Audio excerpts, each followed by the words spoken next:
叔，你的糖这么快就卖没啦？乔治，不是卖没了，被人抢走了。什么？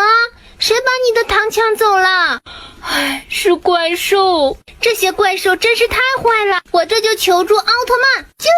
咚！乔治，有什么事情？奥特曼，熊大叔的糖都被怪兽抢走了。这个怪兽现在都抢东西了，看我奥特曼怎么收拾他们。嘿嘿，熊大叔的糖全让我放在这里面了，我好多哟，我一天吃一个，够吃好几天的喽。咚！怪兽，赶快把糖还给熊大叔。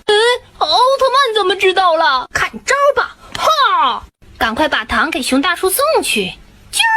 熊大叔，糖给你拿回来了。我就是你们口中说的病毒，哈哈哈哈！我看谁没戴口罩，我就可以从他的鼻子还有他的嘴巴里钻进去，哈哈哈哈！我先躲到这里，看看哪个小朋友不戴口罩。这个小朋友戴口罩了。哎呦，他也戴口罩了，又不给我机会。一定会有不戴口罩的，哈哈哈哈！我是僵尸，我才不信有什么病毒呢，我才不戴口罩呢！哈哈，终于有一个不戴口罩的啦，我可以进到他的身体里喽！你看，我说没什么事吧？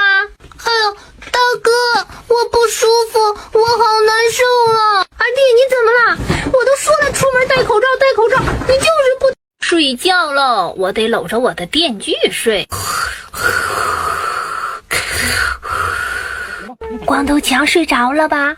我把他的电锯换成大鳄鱼，哈哈哈！悄悄地拿走，再把鳄鱼放在这儿，等他醒了得吓一跳，哈哈哈哈！哦，起床了啊！